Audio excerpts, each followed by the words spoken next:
मुझसे पहले अभी आपके बीच सभा में बोलकर गए पंडित सतीश सुमन जी और उनके सहयोगी सभा में उपस्थित गुरुकुल शिक्षा संरक्षण समिति के वर्तमान सभी सदस्य, ग्राम से पधारे हुए ग्राम अध्यक्ष और दूसरे सम्मानित पदाधिकारीगण, बंधुओं, भ्राताओं, माताओं, बालकों, बालिकाओं, कल मैंने एक विषय आपके बीच में लिया था। आइए उस विषय का शेष भाग आपके बीच में रखने का प्रयास करता हूं। कल मैंने आपको देवी देवता, भूत प्रेत आदि के बारे में बताया और ये भी कहा था किसी को भूत प्रेत हो और समस्या हो तो भाई हमें बुला लो, हम भूत प्रेत से बातचीत कर लेंगे, ठीक है, और उन्हें ठीक करने का प्रयास कर लेंगे। आज आइए चर्चा करते हैं उसी देवी देवता प्रकरण पर आगे। आचार्य जी अभी उसी प्रकरण पर बात कर रहे थे। आइए वही प्रकरण मैं पकड़ने का प्रयास करता हूं जो आचार्य अनिरुद्ध जी अभी कर रहे थे। देखो, मैंने देवी और देवताओं के संबंध में आपको बताया। कल कितने देवी देवता बताए थे? बोलो, चुप हो गए। 33। कितने देवी देवता बताए थे? वो करोड़ नहीं थे, 33 प्रकार के देवी देवता है। और 33 प्रकार में 8 वसु। 8 वसु कौन कौन से थे? पृथ्वी, जल, अग्नि, वायु, आकाश, और 3 थे सूर्य, चंद्रमा और नक्षत्र। 8 हो गए। ये हमें बसाने में सहायक है, इसलिए वसु कहलाते हैं। 12 थे आदित्य, साल के 12 महीने। साल के 12 महीने कौन से? चैत्र, वैशाख आदि। तो 8 और 12 20। 11 रुद्र बताए थे। 1 जीवात्मा और शरीर में रहने वाले 10 प्राण। प्राण के नाम थे प्राण, अपान, व्यान, उदान, समान, देवदत्त, धनंजय, कूर्म, क्रिकल, नाग। ये 10 प्राण थे। 11वां जीवात्मा। तो 20 और 11 31। 32वां देवता इंद्र। 33वां देवता प्रजापति, प्रजा का पालन करने वाला यज्ञ। ये 33 देवता बताए थे। और 5 बताए थे चेतन देवता। चेतन देवता कौन से थे? बोलो। माता, पिता, आचार्य, पति पत्नी और अतिथि। ये 5 चेतन देवता बताए थे। और इन सारे देवताओं का एक देवता था जो परमपिता परमात्मा है, जो सारे देवों का देव महादेव है। वो परमपिता परमात्मा इन सारे देवताओं का भी देवता है। अब बात करते हैं कि क्या ये देवता प्रसन्न होते हैं और क्या ये देवता अप्रसन्न होते हैं? क्या इन देवताओं में प्रसन्नता और अप्रसन्नता, ये 2 भाव घटते हैं? इन पर बात करते हैं। अच्छा, मुझे ये बताओ, तुम लोग भोजन कितनी बार करते हो? बोलो, कितनी बार भोजन करते हो? 3 बार। कौन कौन करने लगा भाई? मनुष्य का भोजन तो 2 बार होता है। प्रीति कह रही है हम तो 3 बार खाते हैं, और ये कह रही है मौका लग जाए तो 4थी बार भी नहीं छोड़ते। और मेरी बेटी तो कहती है पिताजी रात में देर तक पढ़ लो तो एक बार और भूख लग जाती है। लेकिन मनुष्य का भोजन कितनी बार होता है? 2 बार। एक प्रातः काल में खाते हो और एक सायंकाल में दिन छिपने से पहले करते हो। आजकल तो लोग अंधेरा होने के बाद भी भोजन करते हैं। कर लेते ना, अंधेरा होने से पहले भोजन निपटा देना चाहिए। जो सूर्य की किरण के रहते भोजन नहीं करते, उनका भोजन उनके लिए सात्विक नहीं रह जाता, फिर वो तामसिक हो जाता है। इसलिए सूर्य के प्रकाश में भोजन कर लेना चाहिए। सुबह भी और रात्रि में भी भोजन रात्रि होने से पहले कर लेना चाहिए। तो भोजन 2 बार किया जाता है। मनुष्य भोजन कितनी बार करता है? 2 बार। और पशु कितनी बार करता है? लगा रहता है। अब तुम देख लो तुम कौन से वाले हो, हैं? खैर, ये याद रखना कि मैंने अभी बात की थी कि भोजन मनुष्य 2 बार करता है। ये बात एक तरफ रख देता हूं, इसका उपयोग आएगा। अभी एक और बात करते हैं। दुनिया में बड़े मत मतांतर इस समय प्रचलित हैं। बहुत सारे लोग हैं जो अपने आप को धर्म कहते हैं। इन धर्मों की कल मैंने सारी पोल पट्टी आपके सामने खोली थी कि मुसलमान 1450 साल से ज्यादा पुराने नहीं हैं। ईरान इराक वाले मुसलमान या वहां से निकलकर पूरी दुनिया में फैले मुसलमान केवल 1450 साल पुराने हैं। यूरोप और उससे निकलकर पूरी दुनिया में फैले ईसाई केवल 2000 साल पुराने हैं। लेकिन नेपाल से निकला हिंदू धर्म 2 अरब साल पुराना है। कितना पुराना है? अच्छा ये बताओ, मैंने बताया था कि सिद्ध किया था कि ये सनातन हिंदू धर्म 2 अरब साल पुराना है, आजकल का नहीं। अब देखो, मुसलमान सबसे नए हो गए क्योंकि 1450 साल पहले आए। जहां मुसलमान पैदा हुए, दुनिया में भूगोल में जाओ, जॉर्डन का वो इलाका, ईरान इराक का वो इलाका, सऊदी अरेबिया का वो इलाका जहां मुसलमान पैदा हुए, यदि वहां जाकर देखो तो 1450 साल से पहले इतिहास उठाकर देखो तो वहां कोई मुसलमान नहीं। मुसलमान तो आए तब जब मोहम्मद ने मुसलमान बनाए, उससे पहले तो कोई मुसलमान था ही नहीं। तो फिर ये लोग मुसलमान होने से पहले क्या थे? जब हम ध्यानपूर्वक देखते हैं, इतिहास उठाकर पढ़ते हैं तो पता चलता है ये लोग जो मुसलमान बने, यही मुसलमान होने से पहले ईसाई थे। क्या थे मुसलमान होने से पहले? ईसाई थे। इसीलिए तो उनके यहां ईसा को भी पैगंबर माना जाता है। मुसलमान ईसा को भी पैगंबर मानते हैं। क्यों मानते हैं? इसीलिए क्योंकि वो ईसा की ही संतान है। ईसा से ही बदलकर वो मुसलमान बने, पहले ईसाई थे। लेकिन ईसाई भी तो 2000 साल पहले आए। 2000 साल से पहले तो कोई ईसाई भी नहीं था। तो क्या कौन थे? तो जब हम इतिहास उठाकर देखते हैं तो पाते हैं कि 2000 साल से पहले जब ये लोग ईसाई नहीं थे तो ये यहूदी थे। कौन थे ये? क्योंकि ईसा भी किनके घर में पैदा हुआ? यहूदियों के घर में। ईसा की अम्मा कौन थी? यहूदी थी। ईसा का अब्बा कौन था? यहूदी था। ईसा के घर वाले कौन थे? यहूदी थे। ईसा को किन्होंने मारा? यहूदियों ने मारा। ईसा के पीछे चलने वाले लोग कौन थे? यहूदी थे। सीधी बात है, ईसा यहूदी था। तो ईसाई होने से पहले यही लोग क्या थे? वो लोग यहूदी थे। लेकिन यहूदी होने से पहले ये क्या थे? तो यहूदी होने से पहले का जब का इतिहास उठाकर पढ़ा जाता है बंधुओं, तो ईरान का इतिहास उठाकर पढ़ोगे तो आपको पता चलेगा ईरान बनने से पहले पर्शिया नाम का एक देश था। पर्शिया। और पर्शिया में पारसी लोग रहते थे। तो यही लोग जब यहूदी नहीं थे तो ये पारसी थे। लेकिन पारसी मोटा मोटी 4500 साल पहले बने। 4500 साल से पहले संसार में कोई पारसी नहीं था। तो 4500 साल से पहले कौन थे? तो 4500 साल से पहले पूरी दुनिया में केवल एक मत था, केवल एक विचार था, केवल एक मजहब था, केवल एक धर्म था, केवल एक जीवन शैली थी, केवल एक प्रकार के लोग पूरी दुनिया में रहते थे और उनका नाम था आर्य। ये नेपाल भी, नेपाल होने से पहले आर्यवर्त था। तिब्बत भी, तिब्बत होने से पहले आर्यवर्त था।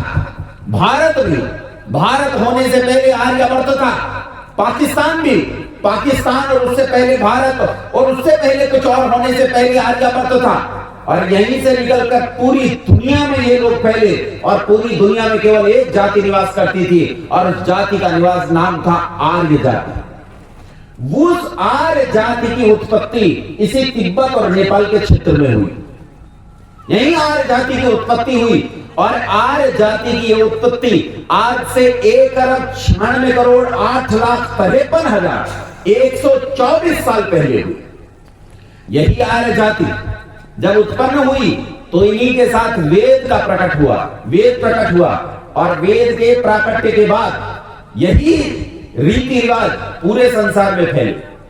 लेकिन बाद में ये लोग बिगड़ने लगे। आर्य लोग जब अपने अहंकार में झूल गए, जब तक मैया सीता, भगवान राम आदि थे त्रेता में, तब तक ठीक था। द्वापर का अंत आते आते आर्यों में आलस्य, प्रमाद और अहंकार ने जन्म लिया और इनमें गिरावट होनी शुरू हुई, इनका पतन होना शुरू हुआ और ये गिरने लगे। जब ये गिरने लगे तो इन्हीं आर्यों से बिगड़कर बौद्ध बने, जैन बने, हिंदू बने, इन्हीं आर्यों से बिगड़कर पारसी बने। वो पारसी जब और बिगड़े तो वो ईसाई बने, और वो ईसाई जब और बिगड़े तो वो मुसलमान बने। यही क्रम है। अब इस क्रम में एक बात अच्छे से समझने का प्रयास करो कि जो आर्य जाति पूरे भूमंडल पर निवास करती थी, यह आर्य जाति अपने जीवन में 5 महायज्ञ करती थी। इनकी प्रतिदिन की दिनचर्या में 5 महायज्ञ होते थे। ये एक ऐसा काम करते थे जिसमें 5 यज्ञों का विशेष स्थान था। पहला यज्ञ क्या था इनमें? अभी आचार्य जी आपको बता रहे थे। पहला यज्ञ था प्रातः काल और सायंकाल ये बैठकर संध्या करते थे। क्या करते थे? बोलो, क्या करते थे? संध्या करते थे। संध्या किसे कहते हैं? तो कहते सम्यक ध्यानम इति संध्या, जिसमें ध्यान को सम्यक किया जाए, ध्यान को सीधा किया जाए, उसी का नाम संध्या है। संधि वेला में किए जाने वाले कर्म का नाम संध्या है। संधि वेला 2 समय होती है, एक समय सुबह और एक समय शाम। सुबह जब रात्रि और दिन आपस में मिलते हैं, और शाम को जब दिन और रात्रि आपस में मिलते हैं, तो उस समय इन दोनों के जोड़ को संधि वेला कहा जाता है, और उस समय किया जाने वाला कर्म संध्या कहलाता है। संध्या आज भी प्रचलित है। मंदिरों में जो प्रातः काल और सायंकाल आरती होती है, यह आरती संध्या का ही रूप है, कुछ और नहीं। ये संध्या का ही रूप है।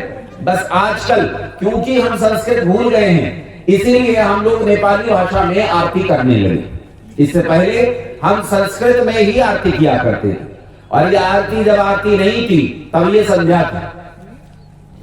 संध्या में गायत्री मंत्र से शुरू करके लगभग 20 मंत्रों के साथ संध्या पूरी हो जाती है।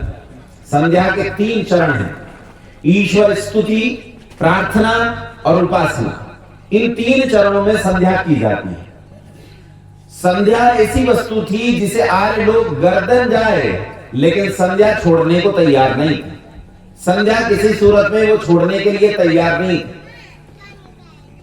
आपकी सेना में जैसे मैंने आपके इतिहास में जैसे मैंने कई लोगों के नाम सुने हैं, थापा नाम से कई वीर हुए हैं जिन्होंने इस राष्ट्र के अनुरक्षण के लिए अपना जीवन बलिदान किया। वैसे ही भारतवर्ष में जब अंग्रेजों का शासन था, तो अंग्रेजों के शासनकाल में एक बहुत बड़े क्रांतिवीर हुए, एक सेनानी हुए जिन्हें फांसी देकर मार दिया गया। उनकी एक कविता है जो बहुत प्रसिद्ध है, पूरी दुनिया में गाई जाती है। उन्होंने फांसी के फंदे पर चढ़कर ये कविता गाई थी। फांसी के फंदे पर खड़े होकर गाया था, सरफरोशी की तमन्ना अब हमारे दिल में है, देखना है जोर कितना बाजुए कातिल में है, वक्त आने पर बता देंगे तुझे वो आसमां, हम अभी से क्या बताएं क्या हमारे दिल में है। ऐ शहीदे मुल्क मिल्लत मैं तेरे ऊपर निसार, अब तेरी हिम्मत का चर्चा गैर की महफिल में है, सरफरोशी की तमन्ना अब हमारे दिल में है, देखना है जोर कितना बाजुए कातिल में है। राम प्रसाद बिस्मिल कहते हैं संध्या के लिए बैठे थे और किसी शत्रु ने उन पर गोली चला दी। कांपते हाथों से गोली चली थी, इसलिए बिस्मिल को नहीं लगी, पर बिस्मिल का कान छेदते हुए निकल गए, कान फाड़ते हुए निकल गए। पर आप आश्चर्य करोगे, बिस्मिल संध्या से नहीं उठे। बिस्मिल संध्या में उसी प्रकार बैठे रहे, आंखें बंद, कमर गर्दन सीधी, अपनी संध्या पूरी करके उठे। ये संध्या के प्रति दृढ़ता की परंपरा है। हमारी पुरातन परंपराओं में जब नेपाल ऋषि मुनियों का वास रहा, उस समय से लेकर और अद्य पर्यंत इस संध्या के प्रति बहुत दृढ़ता होती चली आई। आपने एक विद्वान का नाम सुना होगा, आचार्य चाणक्य, सुना है ना? अरे गर्दन तो हिलाओ, सुना है ना? आचार्य चाणक्य कहते हैं संध्या के संबंध में, विप्रो वृक्षस संध्या ही मूलम, वेद शाखा धर्म कर्माणि च पत्रम, तस्मात् मूलो ही संरक्षणीयम, छिन्ने मूले न शाखा न पत्र। कहते विप्र रूपी जो वृक्ष है, इसका अर्थ है सनातन धर्म का जो व्यक्ति है। सनातन धर्म का जो व्यक्ति है उसकी जड़ संध्या है।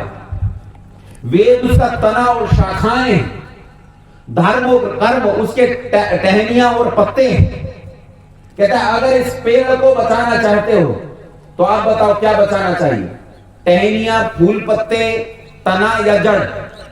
क्या बचाना चाहिए? तो आचार्य चाणक्य कहते हैं तस्मात् मूलो ही संरक्षणीयम, उसकी जड़ ही बचाने के लायक है। छीनने मूले न शाखा न पत्रम, अगर जड़ ही कट गई तो ना शाखा बचेगी ना पत्ते बचे, कुछ भी नहीं बचेगा, सर्वनाश हो जाएगा। इसीलिए संध्या को यथाशक्ति बचाने का प्रयास करना चाहिए। तो संध्या को बचाने का तरीका क्या है कि आपको प्रतिदिन संध्या करनी चाहिए, सुबह और शाम। आर्य लोग अपने जीवन में प्रातः काल और सायंकाल संध्या करते थे। आप रामायण उठाकर पढ़ेंगे तो बार बार रामायण में जिक्र आता है, यथार्थ था। वन का जिक्र आता है, अरण्य कांड में हम देखते हैं कि जहां तहां आता है कि राम अपने दैनिक कार्यों से निवृत्त हुए, उन्होंने स्नान किया, वो संध्या के लिए बैठ गए। अनेक स्थानों पर आता है कि अभी राम कुटिया पर लौटे नहीं थे, मां जानकी का सारा कार्य समाप्त हो गया। उन्होंने सोचा जब तक श्री राम लौटते हैं तब तक मैं संध्या कर लेती हूं। बार बार मैया सीता की संध्या करने, बार बार भगवान राम के संध्या करने की बात बार बार रामायण में आती है। इससे पता चलता है कि हमारे पूर्वज संध्या के लिए कितने कृत संकल्प थे, कितने दृढ़ थे, वो संध्या को नहीं छोड़ते थे। दूसरा यज्ञ था देव यज्ञ। देव यज्ञ यानी अग्निहोत्र हवन, जिसे आपने सुबह किया था। इसमें हम कुछ लकड़ियां डालते हैं, उन लकड़ियों पर घी डालते हैं और घी डालकर जलाते हैं। तो इसमें क्या होता है, लकड़ियां जो होती हैं सब लकड़ियां नहीं होती, विशेष प्रकार की लकड़ियां इसमें रखी जाती हैं। और जब उन पर घी डाला जाता है तो उन लकड़ियों और घी के बीच में कुछ रासायनिक प्रक्रिया होती है। उस रासायनिक प्रक्रिया से संसार में जो कुछ उत्पन्न होता है वो सब कुछ लाभदायक होता है, उसमें हानिकारक कुछ भी नहीं होता। किंचित किंचित हानिकारक हो सकता है, कार्बन मोनोऑक्साइड, कार्बन डाइऑक्साइड आदि आदि हो सकता है, लेकिन वो कार्बन मोनोऑक्साइड, कार्बन डाइऑक्साइड इतनी कम मात्रा में होता है कि वो जो लाभ है वो लाभ बहुत ज्यादा है और हानि नाम मात्र की है। तो दुनिया में ऐसा तो कोई काम नहीं जिससे मल ना निकले, वैसा ही मल समझकर उसे छोड़ दिया जाता है और लाभ को ले लिया जाता है। और ये अग्निहोत्र भी प्रतिदिन 2 बार किया जाता था, सुबह और शाम। आपके शास्त्रों में एक प्रमाण आता है कि एक राजा ने एक बटुक से कहा कि भोजन कर लीजिए। बटुक ने कहा मैं भोजन नहीं करूंगा, मैं जा रहा हूं बिना भोजन किए अपने राज्य से। तो राजा उस पर नाराज हो गए और बोले कि बटुक तुम क्यों मेरे राज्य से भोजन किए बिना जा रहे हो? तनिक देखो इस राज्य को, मेरे राज्य में एक भी घर ऐसा नहीं है जो यज्ञ करते करते जिसकी कड़ियां बोलते हैं, समझते हैं, जिन पर मकान टिका होता है, लकड़ियां होती हैं जिनके ऊपर ईंटें या कुछ और रखा जाता है। यहां क्या बोलते हैं? उन्हें कड़ियां बोलते हैं। कहते हैं जिसकी कड़ियां यज्ञ करते करते काली न हो गई हो, ऐसा एक भी घर मेरे राज्य में मौजूद नहीं। इसका अर्थ है हमारे लोग यज्ञ के प्रति कितनी निष्ठा रखते थे, ऐसे सिद्ध होता है। यज्ञ को निश्चित रूप से दोनों समय करना चाहिए। और मैंने प्रातःकाल बताया कि किसी ने कहा कि 2 समय ना कर सके तो हमने कहा फिर 1 समय कर लिया करो। बोले जी 1 समय रोज न कर सके तो हमने कहा फिर रविवार को कर लिया करो। बोले जी रविवार को भी हर रविवार को न कर सके तो मैंने कहा फिर अमावस्या पूर्णिमा को कर लिया करो। तो बोले अगर 15 दिन में भी ना कर सके तो मैंने कहा फिर डूब मरो। अगर इतना भी नहीं कर सकते फिर तो डूब ही मरना चाहिए, इससे नीचे जाने की कोई जगह है नहीं। ये तो मूर्खता है। ये देव यज्ञ के प्रति इतने दृढ़ होते थे। 2 यज्ञ मैंने बता दिए। तीसरा यज्ञ पितृयज्ञ। पितृयज्ञ यानी माता पिता की सेवा करना, माता पिता की सेवा करना। सेवा करना, शुश्रूषा करना। शुश्रूषा मतलब उन्हें सुनने की इच्छा रखना। शुश्रूषा मतलब सुनने की इच्छा रखना। देखो इधर माताएं ऐसे देख रही हैं मुझे जैसे मैं एलियन और मंगल ग्रह से आया हूं। जवाब क्यों नहीं देती है मेरी बात का? माता पिता की सेवा करना और क्या करना? शुश्रूषा करना। शुश्रूषा मतलब सुनने की इच्छा। ये दोनों काम माता पिता के लिए करने। अपने माता पिता के पैर दबाए बिना सोना नहीं चाहिए। जो माता पिता और आचार्य के पैर दबाए बिना सोते हैं वो पाप खाते हैं, नहीं करना चाहिए। जब भी रात में सो तो अपने सास ससुर किनके लिए? बोलो सास ससुर किनके लिए बोल रहा हूं? पुरुषों के लिए कि स्त्रियों के लिए? अरे दोनों के लिए। ये बेईमाना है कि स्त्री जो है वो अपने सास ससुर के पैर दबाकर छुएगी और सोएगी, और पुरुष अपने सास ससुर को सम्मान नहीं देगा। दोनों को अपने सास ससुर को सम्मान बराबर देना।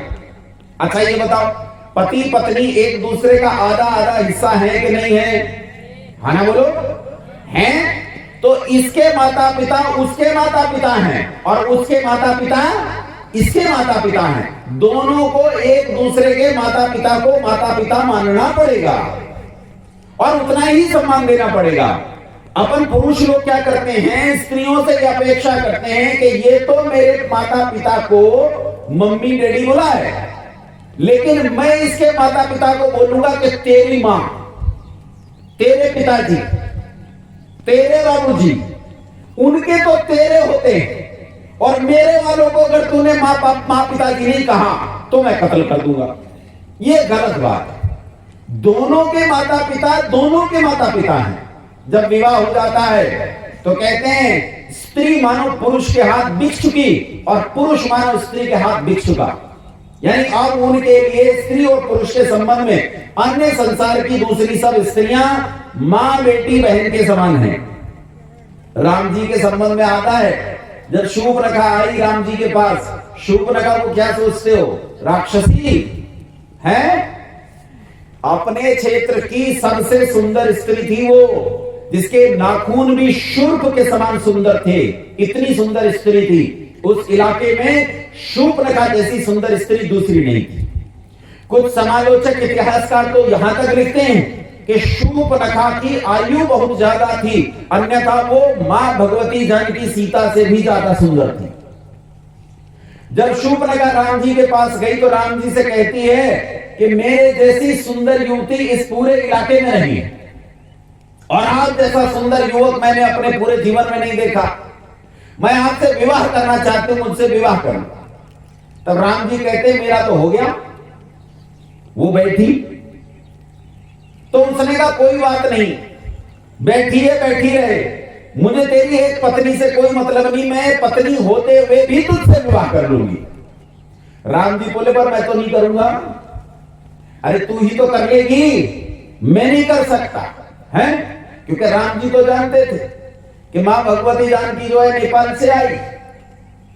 नेपाल का आदमी कितना खतरनाक होता है, इसीलिए राम जी तो डरे हुए थे मैया जानकी से। अच्छा डरे हुए नहीं, उनका चरित्र बहुत ऊंचा था।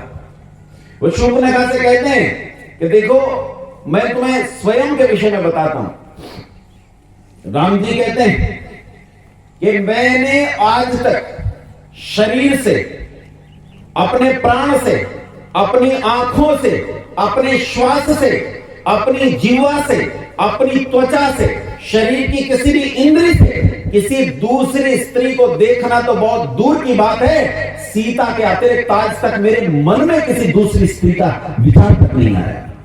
ये कमाल का चरित्र है। ऐसा चरित्र आपने आज तक नहीं सुना होगा।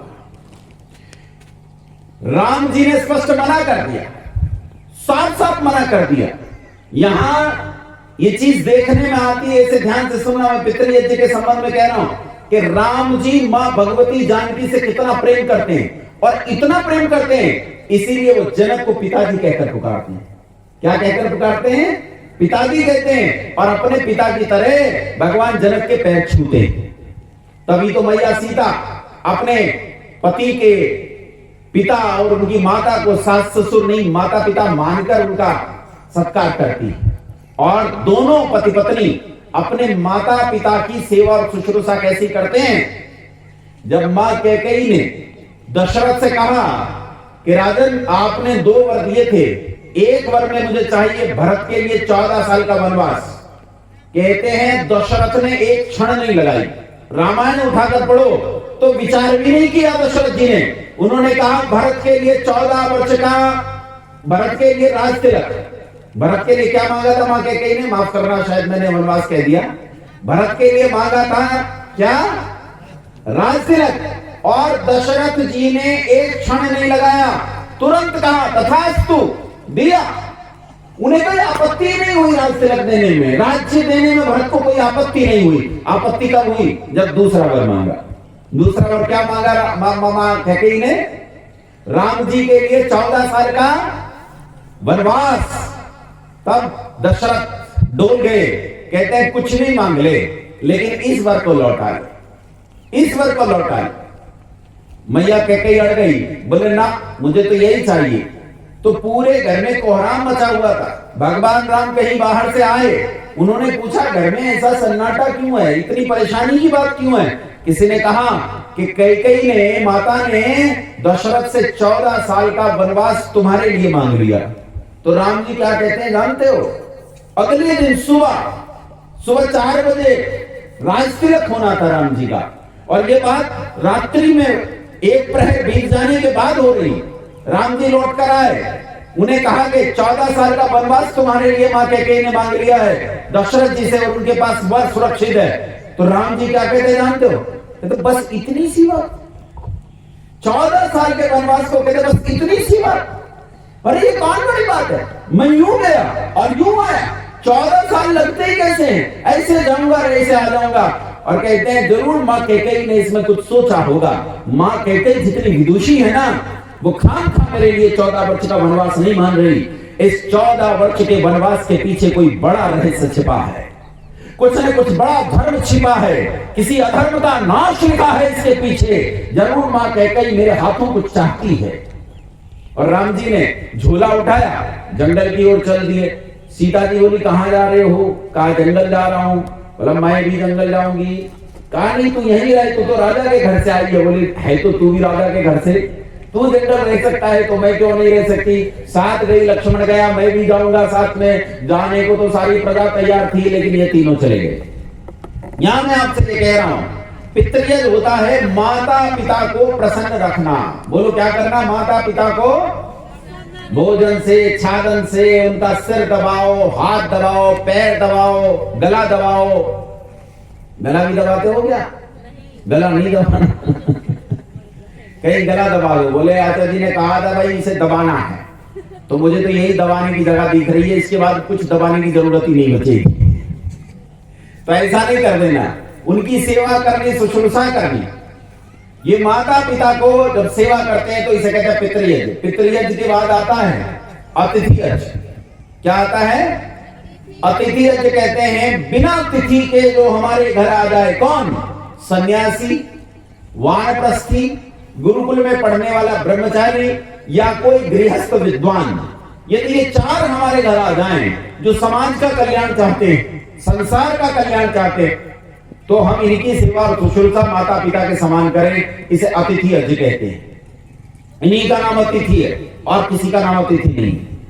उसके बाद आता है बलि वैष्णोदेव यज्ञ। ये 5वां यज्ञ है जो आर्य लोग करते हैं। बलि वैष्णोदेव यज्ञ का मतलब है हम पर जो आश्रित हैं उन तक उनका भाग पहुंचाना, हम पर जो निर्भर करते हैं उन तक उनका भाग पहुंचाना।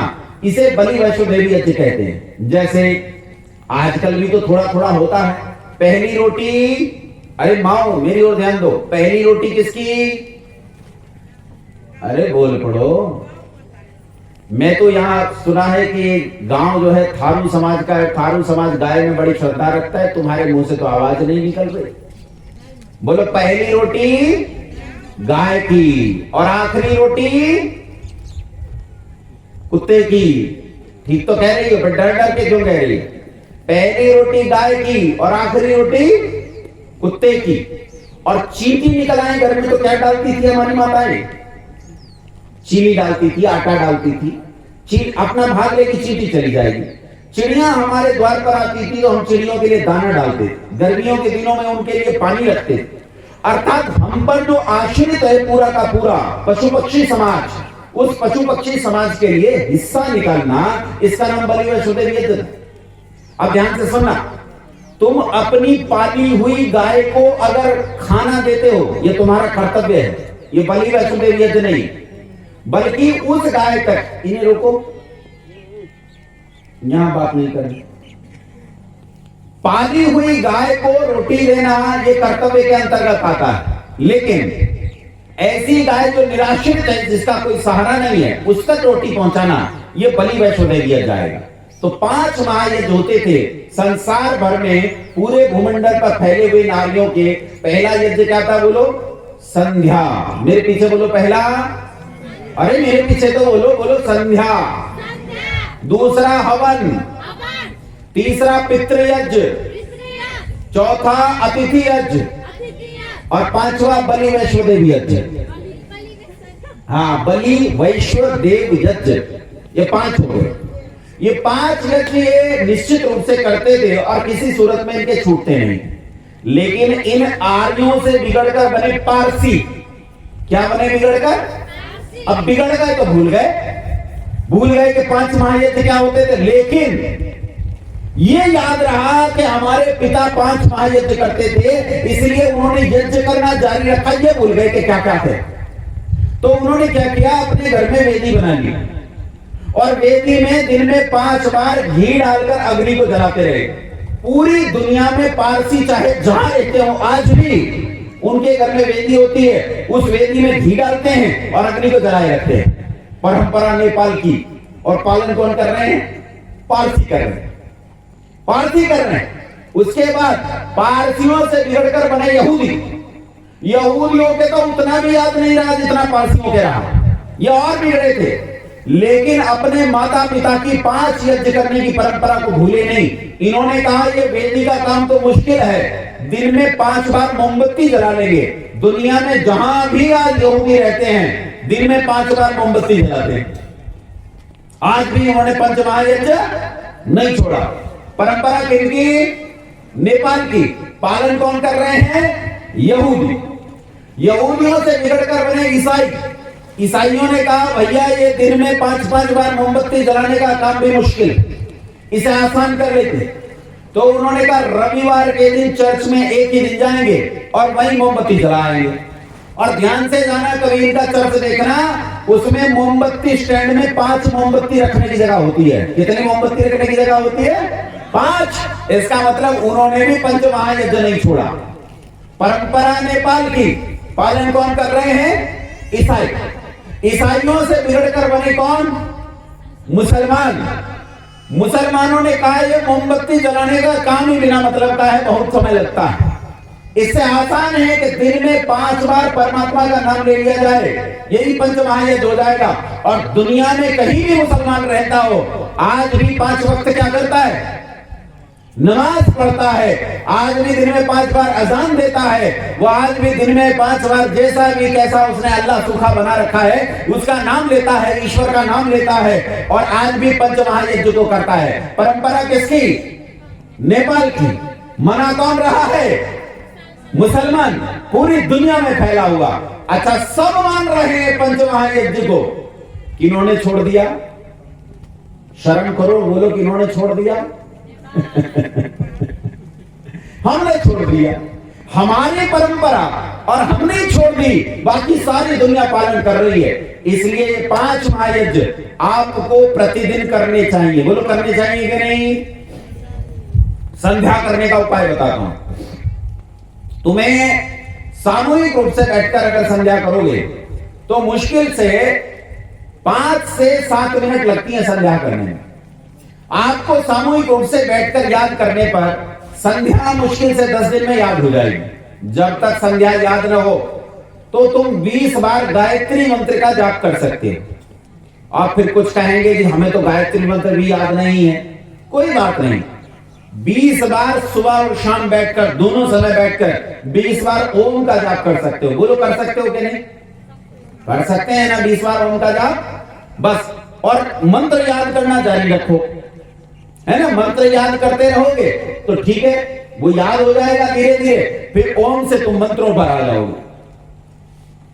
यज्ञ, मैंने आपसे कहा है हर 2 महीने में एक बड़ा यज्ञ करना शुरू करो और फिर धीरे धीरे इसे 1 महीने में लाओ, फिर 15 दिन में लाओ और फिर हर गांव में रविवार के दिन यज्ञ करना शुरू करो। और फिर हो सकता है तुम में से कई लोग अपने घरों में दैनिक यज्ञ करने लगे। ऐसे अपनी परंपराओं को अपने भीतर लागू करने का प्रयास करो। जैसे तुम्हारे यहां आजकल क्या करते हैं, जन्मदिन होता है तो बच्चे का क्या काटते हैं? केक काटते हैं। अच्छा ये बताओ, हमारी संस्कृति काटने वाली है कि जोड़ने वाली? बोलो। और तुम क्या कर रहे हो? काट रहे हैं। अरे काटने की परंपरा मुसलमान की, ईसाई की। वो पहले बकरा काटता था, गाय काटता था, भैंसा काटता था, भैंस काटता था। तुमने क्या किया कि हम गाय भैंस नहीं काट सकते क्योंकि हम थोड़ा उदार हृदय के लोग हैं, इसलिए हम क्या करते हैं, केक बना लेते हैं, केक को काटेंगे। असल में ये पशु को काटने का ही एक प्रतीक है, इसलिए काटने की परंपरा बिल्कुल बंद करो और परंपरा शुरू करो जोड़ने की। और जोड़ने की परंपरा यज्ञ की होती है। इसलिए अपने घरों में जब भी किसी बच्चे का जन्मदिन हो या तुम्हारी वर्षगांठ हो, तुम्हारे विवाह की वर्षगांठ हो, है ना? अरे जब विवाह होता है तो उसकी सालाना वर्षगांठ मनाते हो कि नहीं मनाते? कुछ खुश होकर मनाते हैं, कुछ पत्नी से डरकर मनाते, मनाते तो हैं। पत्नियां तो प्रसन्नता के साथ ही मनाती हैं। कई पुरुष ऐसे होते हैं वो आसानी से नहीं मानता तो डर कर मानता है। तो जब वर्षगांठ मनाओ तो यज्ञ के साथ मनाओ, यज्ञ करो। तुमसे नहीं आता तो पंडित जी को बुलाओ, पंडित जी नहीं मिलते तो वासुदेव है, वो जानता है यज्ञ करना, उससे कहो, वो यज्ञ करेगा। मैं कह के जाऊंगा कि कोई कहे तो यज्ञ को मना नहीं करना, उसके घर जाकर यज्ञ करना निश्चित रूप से। लेकिन यज्ञ करने की इस परंपरा को पुनः पुनः जन्म दो। बात समझ में आई कि नहीं आई? आना बोल पड़ो। आजकल दुनिया बदल रही है। पहले माँ को क्या कहते थे? माँ कहते थे, और पिताजी को पिताजी कहते थे। आजकल माँ को क्या कहने लगे? मम्मी, मम्मी कहने लगे। और मम्मी से भी बिगड़ गया, मम्मी से हो गया मॉम। मॉम कहते हैं कि नहीं कहते? और मॉम से भी बिगड़ गया। उधर दिल्ली में जाओ तो कहते हैं मम्स, मम्स कहते। पिताजी को क्या कहने लगे? डैडी। डैडी से हो गया डैड, मर गया। डैड मतलब मरा हुआ। कहते ये कौन है? बोले ये डेड है, ये तो मर गया। अच्छा इससे भी आगे बढ़ गए। मैं दिल्ली में जिनके परिवार में गया, वहां एक बच्चा आवाज लगा रहा है, डैडा, डेडू। मैंने कहा बहन जी तुमने कुत्ता पाल रखा है? बोले नहीं। मैंने कहा तुम्हारा बच्चा बुला रहा है? कह रहा डेडू डेडू। बोले जी कुत्ता नहीं, वो अपने पापा को बुला रहा है। अरे क्या बना दिया तुमने? पाश्चात्य संस्कृति में कहां तक जाओगे, किस हद तक जाओगे, क्या क्या बनते चले जाओगे? तुम्हें उन चीजों से बाहर आना होगा और वापस अपनी संस्कृति पर आओ। राम के पुत्र हो, कृष्ण के पुत्र हो, मां भगवती जानकी सीता की पुत्रियां हो, उनके पुत्र हो, मां रुक्मिणी के पुत्र हो, और बन रहे हो तुम एडम और ईव के।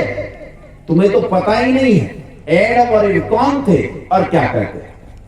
और इसी विषय से संबंधित थोड़ा सा विचार और कर लेता हूं, भोजन से संबंधित, कि हमें कैसे खाना चाहिए, क्या खाना चाहिए और क्या नहीं खाना चाहिए। इस पर विचार कर लेते हैं, इस पर थोड़ा सा विचार कर लेते हैं। अच्छा एक कहानी सुनाता हूं, ध्यान से मेरी कहानी सुनो। और जैसे मेरी आदत है, पहले कहानी और फिर कहानी के बाद क्या आता है? सवाल आता है। तो वैसे ही सवाल आएगा और सवाल का जवाब तुम्हें देना होगा। कहानी सुनो। एक परिवार में 4 भाई हैं। कितने भाई? 4। 3 भाई तो बड़े अधिकारी हैं, बहुत बड़े बड़े अधिकारी, और एक भाई घर के उद्योग धंधे, खेती बाड़ी, घर का सारा धंधा, सारा काम घर का देखता है, जो सबसे छोटे वाला। बड़े वाले तीनों बहुत बड़े अधिकारी। इनके घर में पैसे की कोई कमी नहीं, कोई दुख नहीं, कोई परेशानी नहीं। तीनों भाई इतने बड़े अधिकारी हैं कि ये आईएएस आईपीएस ऑफिसर हैं। यहाँ क्या बोलते हैं आईएएस अधिकारी को? आईएएस ही बोलते हैं। वो जो सचिव बनते हैं, जो जिला संभालता है, जिला अधिकारी होता है, क्या बोलते हैं उसे? सीडीओ बोलते हैं। हाँ तो वो सीडीओ स्तर के अधिकारी हैं, सीडीओ स्तर के अधिकारी हैं तीनों। और ये छोटा वाला घर के सारे उद्योग धंधे देखता है, घर का कारोबार देखता है, घर में कोई कमी नहीं है, बहुत बड़ा उद्योग धंधा व्यापार आदि है, सबको ये संभालता है। और इनका सुखी जीवन ऐसे चल रहा है। लेकिन ये जो तीनों हैं बड़े वाले, ये बहुत परिश्रम करते हैं, बहुत ईमानदार लोग हैं, बड़ी ईमानदारी से अपना जीवन जीते हैं, बहुत परिश्रम करते हैं। लेकिन शाम को जब घर आते हैं, माता पिता और पति पत्नी अपनी पत्नी और बच्चों के बताए हुए कामों को निपटाने के बाद सोने से पहले थोड़ी थोड़ी सी ले लेते हैं। समझ गए क्या ले लेते हैं? हाँ बोले आचार्य जी ये समझाने की जरूरत नहीं, ये तो हम इशारे में समझ जाते हैं। क्या ले लेते हैं? अरे बोल पड़ो, दारू ले लेते हैं। शाम को सोने से पहले थोड़ी सी दारू ले लेते हैं। कितनी लेते हैं? बहुत थोड़ी सी। अरे बड़े अधिकारी हैं, लिमिट में लेते हैं, बेवड़े नहीं है कि बोतल पे बोतल चढ़ा रहे हैं। लिमिट में लेते हैं, जितने बड़े अधिकारी लेते हैं और सो जाते हैं। कोई गाली गलौज नहीं करते, मारपीट नहीं करते, हल्ला दंगा कुछ नहीं, चुपचाप पीते हैं और सो जाते हैं। मेरा आपसे प्रश्न यह है, कहानी खत्म हो गई। मेरा प्रश्न यह है, इनके माता पिता को, इस भाई को और इनके परिवार को इनकी चिंता होनी चाहिए या नहीं? बता क्यों क्यों होनी चाहिए चिंता? बोलो। नहीं तो खाने क्या दिक्कत है भाई? पीकर कोई दंगा नहीं करते, मारपीट नहीं करते, शोर शराबा नहीं करते, पत्नियों पे कोई अत्याचार नहीं करते, पीते हैं सो जाते हैं, इसमें क्या बुराई की बात है? बोलो। पत्नी देख रही है तो उससे क्या होगा? तो वो भी ले ले, क्या दिक्कत है भाई? वो भी ले ले, क्या दिक्कत? अगर इसमें कोई बुराई नहीं है, दिख तो नहीं रही इनमें कोई बुराई, ईमानदार हैं, परिश्रम से काम करते हैं, घर का भी सारा काम निपटाते हैं, केवल सो जाते हैं, अब थकान रहती है तो थोड़ी ले ली। आजकल तो डॉक्टर लोग भी कहते हैं थोड़ी थोड़ी पिया करो। क्या कह रही बहन जी? ये कह रही है स्वास्थ्य में हानिकारक है। अरे पीने वाले के गाल देखे कैसे लाल रहते हैं? और उसका स्वास्थ्य तो इतना मजबूत हो जाता है कि जब वो पी लेता है ना तो कहता है एक नहीं दो दो तीन तीन इकट्ठे आ जाओ, सबको देख लूंगा। है स्वास्थ्य को। और इसे तो कहते हैं जिसके किडनी में पथरी हो जाए तो बियर पीने से पथरी निकल जाती है। बोलो कहते हैं कि नहीं कहते हैं? ये तो स्वास्थ्य को बढ़ाने वाली बात। डॉक्टर कहते हैं इससे स्वास्थ्य का लाभ होगा। डॉक्टर कहते हैं थोड़ी थोड़ी लिया करो, ऐसी गाने भी है, थोड़ी थोड़ी पिया करो। बोलो जी चिंता होनी चाहिए या नहीं? अरे बोल पड़ो, चिंता होनी चाहिए कि नहीं? इन्होंने तो सरेंडर कर दिया तो मान गए, बोले तो बढ़िया चीज है। आचार्य जी ठीक कह रहे, बोले चिंता होनी चाहिए कि नहीं? होनी चाहिए, चिंता होनी चाहिए। क्यों होनी चाहिए? आओ कारण मैं दे देता हूं, तुमने तो कारण दिए हैं, तुम तो वैसे ही लगे पड़े थे लड़ने पे। मैं बताता हूं चिंता क्यों होनी चाहिए। पहला कारण, ध्यान से सुनो मेरी बात। जब शराब भीतर जाती है तो शराब होती क्या है पहले उसे समझो। केमिस्ट्री में समझो कि शराब क्या होती है।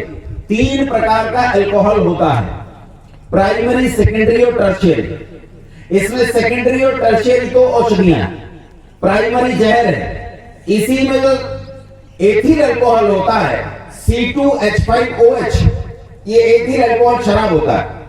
इसमें पानी मिलाकर इसे डाइल्यूट किया जाता है और डाइल्यूट करके इसे पिया जाता है।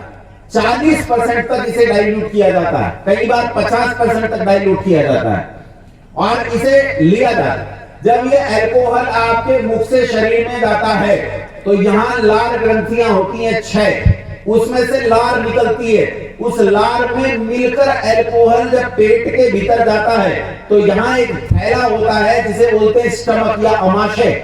उस अमाशय में हाइड्रोक्लोरिक एसिड निकलता है। उस हाइड्रोक्लोरिक एसिड के साथ एथिल अल्कोहल मिलकर जो कुछ बनाता है वो लाभदायक नहीं, हानिकारक होता है। कैसा होता है? पाचन क्षमता को समाप्त कर देता है। व्यक्ति की पाचन क्षमता शून्य हो जाती है। कैसी हो जाती है व्यक्ति की पाचन क्षमता? शून्य हो जाती है, पाचन क्षमता एकदम खराब। दूसरी चीज, जैसे ही ये खून में पहुंचता है तो खून के माध्यम से किडनी में पहुंचता है। किडनी का काम होता है खून को छानने का। उसके अंदर लाखों छलनियां लगी होती हैं जो खून को छानती हैं। उन सारी छलनियों को जला डालता है, सारी छलनियों को जला डालता है, सारी छलनियां जल जाती हैं। इसीलिए किडनी एकदम खत्म हो जाती है, और जब किडनी खत्म हो जाती है तो लीवर अपने आप खत्म हो जाता है।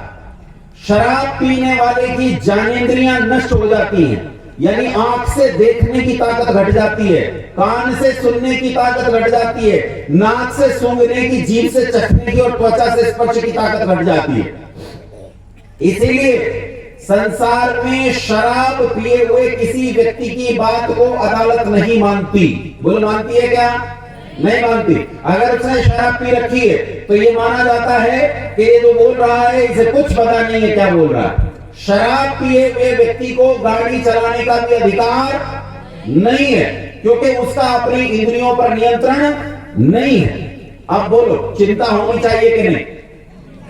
और इससे भी बड़ा कारण, सबसे बड़ा कारण ये बताओ, ये जो शराब होती है क्या करती है जानते हो?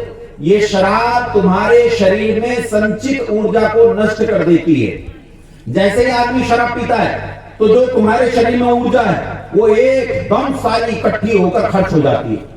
तो आदमी कूदने लगता है, नाचने लगता है, उछलने लगता है, कहता है ये दीवार उखाड़ दूंगा, वो दीवार उखाड़ दूंगा, छत तोड़ दूंगा, एक एक नहीं चार चार इकट्ठे आ जाओ। लेकिन ये ऊर्जा कितनी देर में? 5 मिनट में सब ऊर्जा खत्म हो जाती है, और उसके बाद ये नाली में गिर जाता है और ऐसे पड़ा होता है जैसे कटा हुआ पेड़ पड़ा हो। इसके मुंह पर कुत्ता लघुशंका करके चला जाए तो भाई साहब को पता नहीं चलता है, ये समझता है हाँ मीठी मीठी बारिश हो रही है? इसीलिए शराब आदमी की ताकत को भी खत्म कर देती है। अब ये बताओ, अगर इनके घर में चोर आ जाए रात्रि में तो ये 3 तो शराब पिए हुए पड़े हैं, ये तो ऐसे पड़े हैं जैसे कटा हुआ पेड़ पड़ा हो, और ये चौथा अकेला भाई बचा है। अगर चोर आ गए घर में तो अकेला अच्छे से रक्षा कर पाएगा या चारों ठीक होते तब अच्छे से रक्षा होती? बोलो कैसे होती रक्षा? बोलो। और हमारे देश की स्थिति क्या है? यहां नेपाल, महाभारत, ज्यादा अंतर नहीं। मैं अच्छी तरह जानता हूं, शाम के समय जितना पैसा ये ठेके कमाते हैं इतना कोई दुकान नहीं कमाती, और लोगों को शराब पिलाने का काम सरकारें करती हैं। बोलो हां के ना? ठेका कौन छोड़ती है? सरकार छोड़ती है। तो लोगों को शराब पिलाने का काम कौन करती है? सरकार। अरे सिपाहियों को जो बॉर्डर पर होते हैं, मिलिट्री को तो टैक्स फ्री दारू दी जाती है। हमारे यहाँ तो ये होता है, पता नहीं यहाँ होता है कि नहीं होता, कि गांव में जब ब्याह होता है तो 4-5 सेना वालों को पकड़ा जाता है, भैया तू अपनी अपने हिस्से की पेटी लेते आना। तो वो पेटी लेते आते हैं ताकि शराब का कोटा पूरा हो सके। ये शराब पिए हुए व्यक्ति से देश की रक्षा की उम्मीद करना भी सही नहीं है। इसलिए शराब पिए हुए व्यक्ति के संबंध में उसके परिवार को नहीं, आपको और हमें भी चिंता होनी चाहिए। बोलो शराब अच्छी चीज है कि बुरी चीज है? संसार की सबसे बड़ी बुराई अगर कोई है तो वो शराब है। और शराब के साथ बीड़ी, सिगरेट, गुटखा, तंबाकू या इनसे बने किसी भी प्रकार के पदार्थ, ये सब इसी तरह काम करते हैं जैसे शराब काम करती है, जैसे मैंने तुम्हें बताया। इसीलिए बीड़ी, सिगरेट, गुटखा, तंबाकू, पान, यथा तथा कुछ और चीजें जो तुम्हें समझ में आती हो वो, और शराब, बियर, ये सब पीना खाना नहीं चाहिए। चुप हो गए? मेरी तरफ ऐसे देख रहे हैं, बोले ये आदमी ठीक नहीं है। ठीक है कि नहीं है? इसके अलावा कुछ चीजें और हैं जो शरीर में बिगाड़ पैदा करती हैं। वो क्या होती हैं? मांस, अंडा, ये शरीर के लिए बेहद हानिकारक चीजें।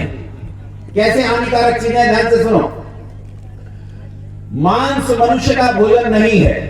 मांस मनुष्य का भोजन, अरे बोल पड़ो, मांस मनुष्य का भोजन नहीं है। मांस मनुष्य का भोजन क्यों नहीं? तो देखो शाकाहारी जंतुओं को और मांसाहारी जंतुओं को अलग अलग देखो। एक मांसाहारी जंतु का नाम बताओ, बोलो तुम लोग बोलो, कौन? शेर, भेड़िया, ये हो सकते हैं? अच्छा ये बताओ, शेर और भेड़िया इनके दांत देखे तुमने? देखे कैसे होते हैं? चाकू जैसे, चाकू जैसे बराबर में एक कीले ऐसे निकले रहते हैं जैसे चाकू। कितना लंबा होता होगा? शेर देखा है तुमने सच में? शेर का जो ये कीला होता है, तुम्हें क्या लगता है इतना बड़ा होगा? इतना बड़ा कीला होता है, तुम्हारे पेट में डाल दे तो आर पार निकल देगा, इतना भयंकर कीला होता है। तो वो कीला चाकू जैसा उसे प्रकृति ने इसलिए दिया है क्योंकि वो मांसाहारी है, ताकि वो मांस को चीर सके, मांस को चीरने के लिए दिया। लेकिन शाकाहारी जैसे गाय और बोलो बकरी और भैंस, घोड़ा, ये सब होते हैं ना, ये सब शाकाहारी। इन शाकाहारियों के दांत पीसने के लिए बनाए गए हैं, चीरने के लिए नहीं, इसलिए वो समतल आकार के होते हैं। अब बताओ हमारे दांत मांसाहारियों जैसे हैं या शाकाहारियों जैसे? बोलो, शाकाहारियों जैसे। अब अगली बात, मांसाहारी जब भी पानी पीता है वो जीभ से पीता है, चप चप करके। कुत्ता कैसे पीता है? जीभ से। बिल्ली कैसे पीती है? जीभ से। भेड़िया कैसे पीता है? जीभ से। शेर कैसे पीता है? जीभ से। लेकिन गाय किससे पीती है? होठ से। भैंस किससे पीती है? होठ से। घोड़ा किससे पीता है? अब बताओ मनुष्य किन की तरह पानी पीता है? शाकाहारियों की तरह कि मांसाहारियों की तरह? शाकाहारियों की तरह। शाकाहारियों की तरह मनुष्य पानी पीता है। तो ये दो लक्षण मैंने आपको बताए कि मनुष्य जो है शाकाहारी वाले सेक्शन में भगवान ने बनाया। इससे आगे चलो, यहां से लेकर और हमारी एनएस तक, जहां तक हम मल त्याग करते हैं, वहां तक हमारी आहार नाल कितनी लंबी होती है? यहां से देखो, यहां तक कितना लंबा बैठ गया, यहां से नाभि तक कितना? 1 फीट, 1.5 फीट। लेकिन आपको पता है कि आपकी आहार नाल कितनी लंबी है? आपकी आहार नाल कितनी लंबी है? 33 फीट। कितनी आहार नाल है आपकी? आपके पेट के भीतर यूं गोल गोल गोल गोल गोल गोल घूमे हुए 33 फीट की आहार नाल पड़ी हुई है। क्यों पड़ी है? क्योंकि घास को पचाने के लिए लंबा समय लगता है, इसीलिए शाक को पचाने के लिए तुम्हारी आहार नाल को लंबा बनाया गया है। जो मांसाहारी पशु होते हैं उनकी आहार नाल छोटी सी होती है, क्योंकि मांस तो है पचा पचा है। मैं जब कुछ खाता हूं उससे पचकर क्या बनता है? मांस बनता है। तो मांस को पचने के बाद ही जो बना है उसी का नाम मांस है। तो मांस को पचाने की जरूरत नहीं है। जैसे ही आप खाना खाते हो वो क्या बनेगा? वो मांस बनेगा। तो मांस को पचाने में ज्यादा समय नहीं लगता। अगर तुम्हारी लंबी आहार नाल में मांस को डाल दिया जाए तो इतनी लंबी दूरी तय करने तक मांस सड़ जाता है और बीमारी पैदा करता है। उससे अलग, उससे बड़ी बात, इसे समझने का प्रयास करना। जब किसी पशु को तुम काटने के लिए पकड़ते हो तो ये बताओ, पशु खुश होकर तुम्हारे पास आता है कि डरकर भागता है? बोलो भाई, डरकर भागता है। अच्छा ये बताओ, वो डर रहा है तो उसमें हार्मोन्स कौन से पैदा हो रहे हैं? वीरता के डर के? डर के हार्मोन पैदा हो रहे हैं। जब तुमने उसे काटा और खाया तो वही डर के और कायरता के हार्मोन तुम्हारे भीतर भी जा रहे हैं और तुम भी डरपोक और कायर बनोगे मांस खाने से। मांसाहारी आदमी हमेशा डरपोक और कायर होते हैं, शाकाहारी आदमी हमेशा वीर और बहादुर होते हैं। भगवान राम को देख लो, भगवान कृष्ण को देख लो, सारे संसार को देख लो।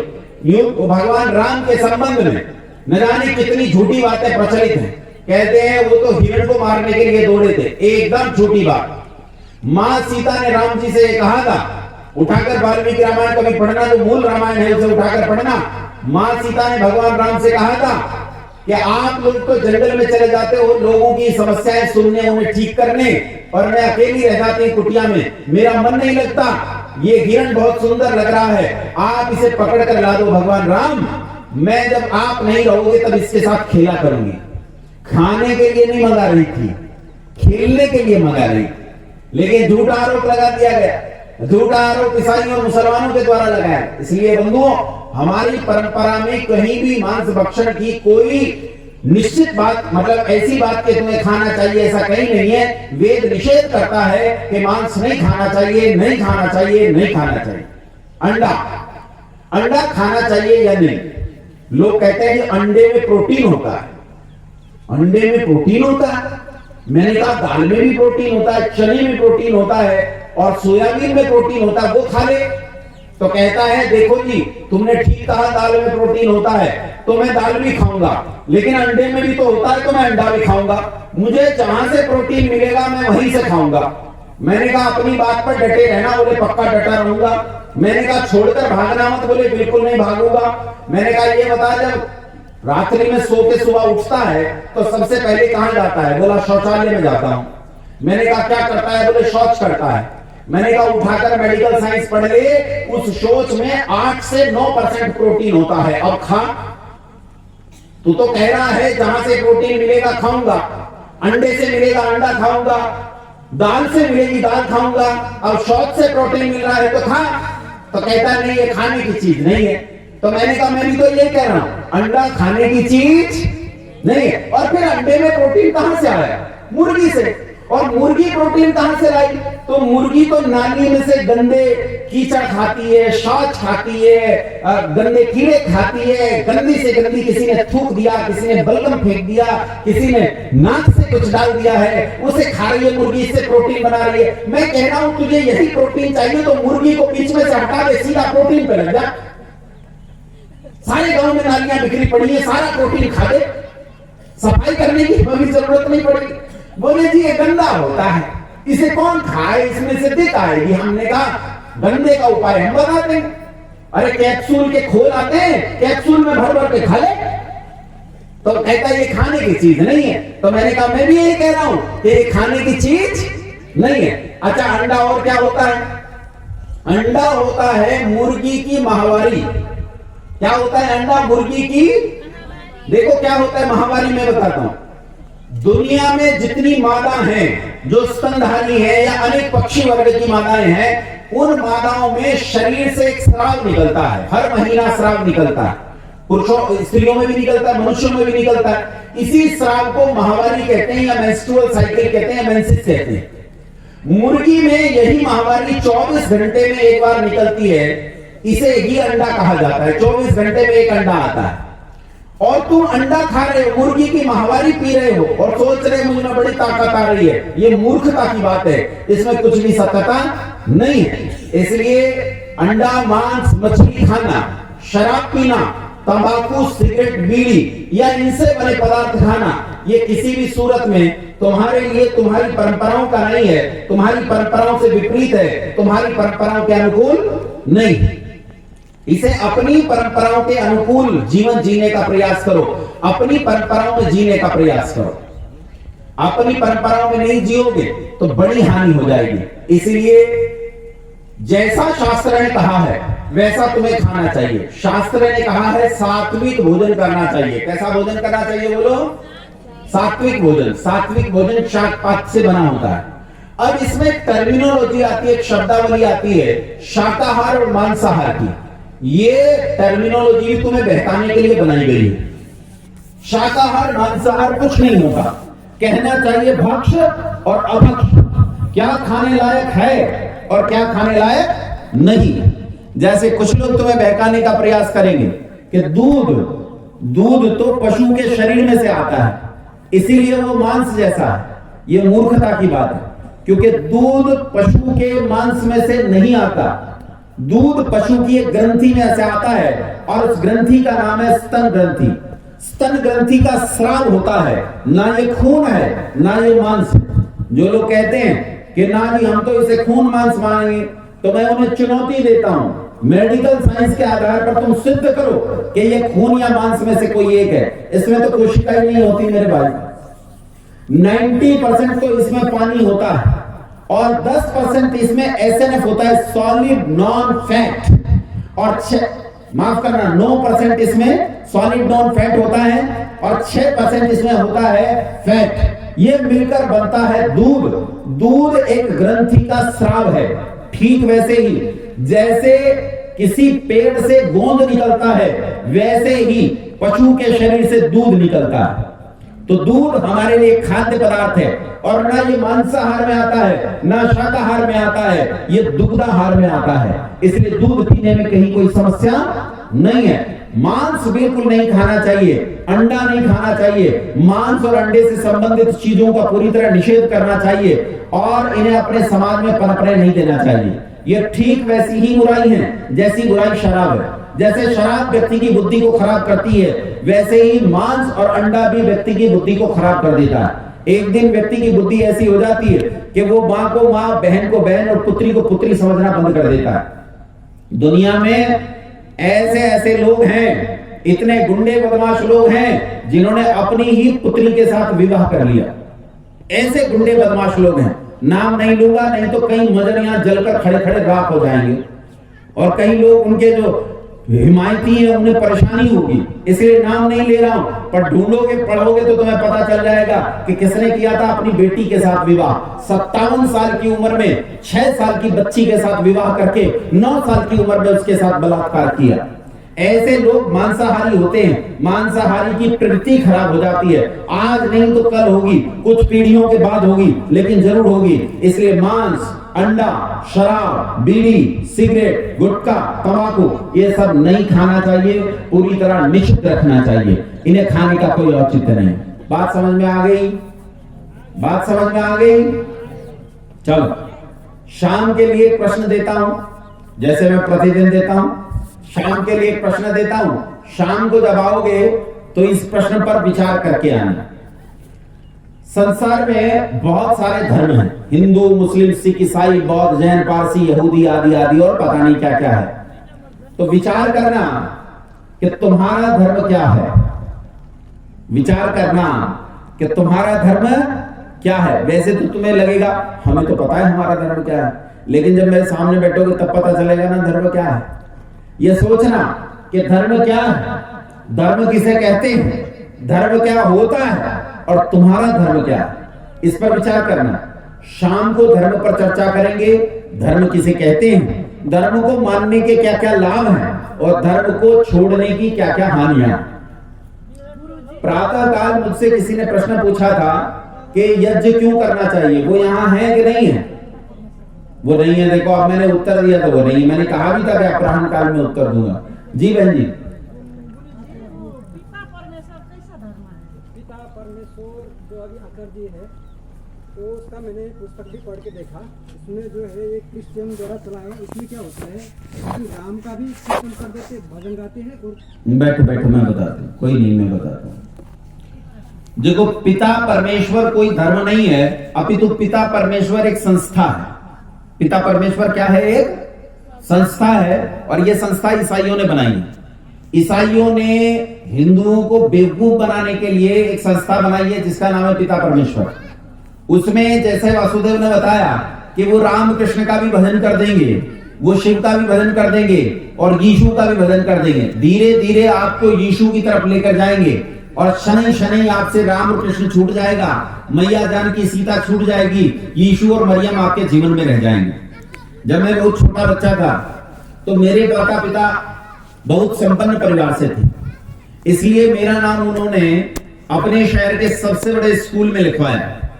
वो स्कूल ईसाइयों का स्कूल था, उसका नाम था हॉली एंजल्स कॉन्वेंट स्कूल। आज भी है, आज भी वो उतना ही संपन्न है।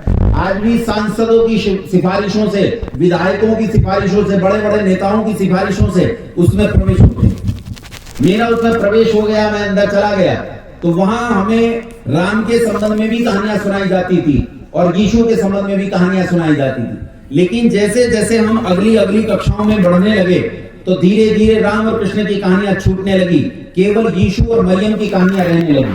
और फिर शनि शनि ऐसी परिस्थितियां होने लगी कि वो हमें क्या करते थे, एक वो राम की मूर्ति लेकर आते थे और एक यीशु की मूर्ति लेकर आते थे और दोनों मूर्तियों को पानी में डालते थे, तो पानी में राम की मूर्ति डूब जाती थी और यीशु की मूर्ति तैरती रहती थी। फिर कहते थे देखो यीशु इस संसार से तैराने वाला है क्योंकि उसकी मूर्ति तैर रही है, राम डुबाने वाला है क्योंकि उसकी मूर्ति डूब गई। भोले बच्चे यही समझते थे कि यीशु बड़ा तैराक है, ये तो तैर जाता है, तुम्हें तैरा देगा, और राम डुबाने वाला है, ये डुबा देगा।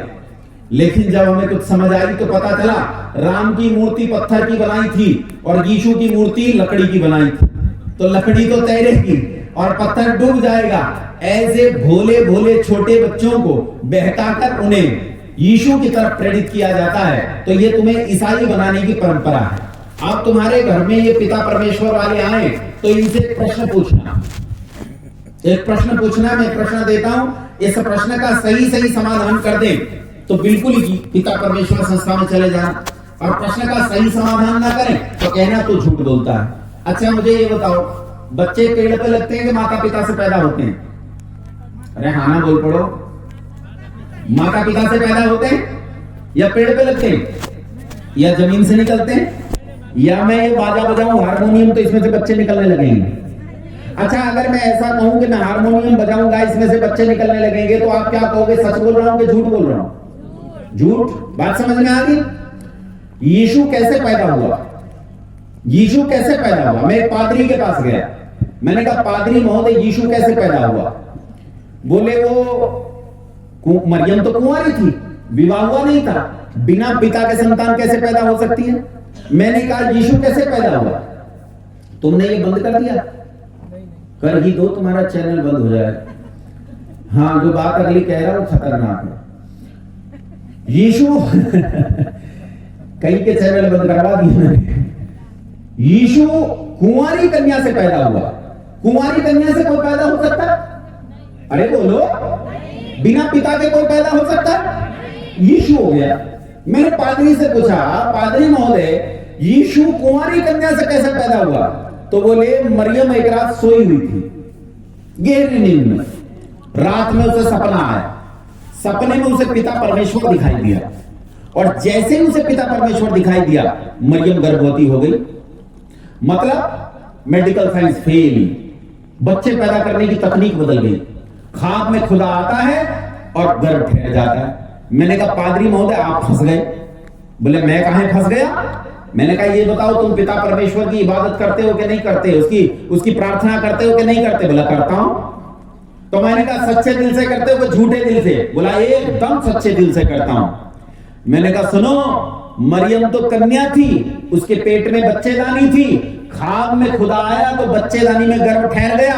तू इबादत करता है, किसी दिन ज्यादा इबादत कर ली और खुदा तेरे खाब में आ गया तो गर्भ कहां ठहरेगा? किडनी में के फेफड़े में?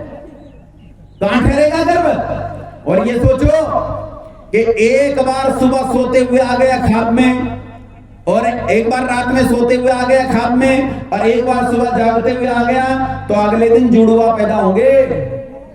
बोले ये क्या सोच रहे हो? मैंने कहा मैं तो इससे आगे की भी सोच रहा हूं। अगर 7-8 दिन तक खुदा रोज तेरे खाब में आ गया तो कुत्ते कुतियों की तरह डिलीवरी होगी, 14-15 बच्चे पैदा करेगा तू।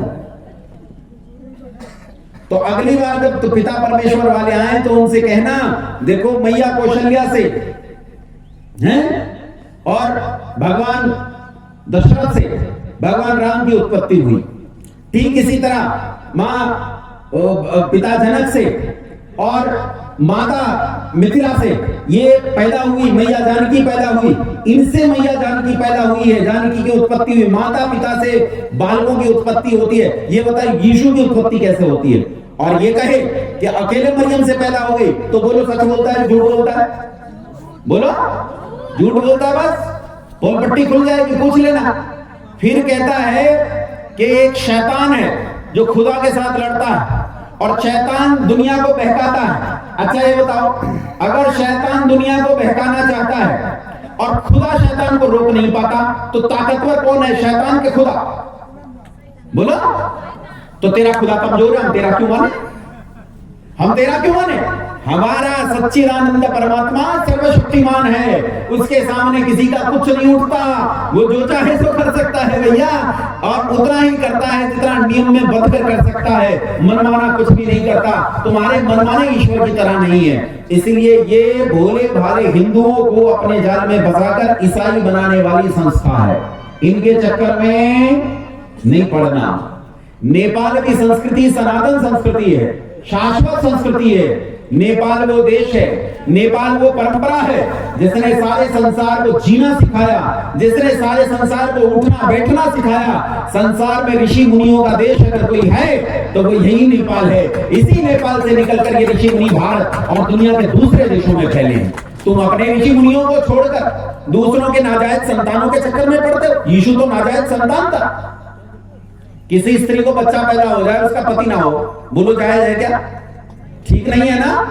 ऐसा ही था। उसके चक्कर में क्या पढ़ना? यीशु तो नाजायज संतान था, अच्छी बात नहीं है, ये तो मूर्खता की बात है, इसलिए ऐसे चक्करों में नहीं पढ़ना। हाँ, उनके पास कोई अच्छी बात हो ले लेने में कोई दोष नहीं, ठीक है। सर्दियों में वो अच्छी जर्सी बुनना जानते हो तो जर्सी खरीद लो, क्या आपत्ति है, उसमें कोई समस्या नहीं। लेकिन सिद्धांत नेपाल से उत्तम सिद्धांत संसार में किसी के पास नहीं। ये मैं तब कह रहा हूं जब एक दूसरे देश से आया, भारत से आकर नेपाल में खड़ा होकर ये बात कह रहा हूं कि हमें भी अगर जांच के लिए देखना पड़े तो हम नेपाल की ओर देखते हैं, और तुम कहीं और देखते हो, तुम कहीं और देखो।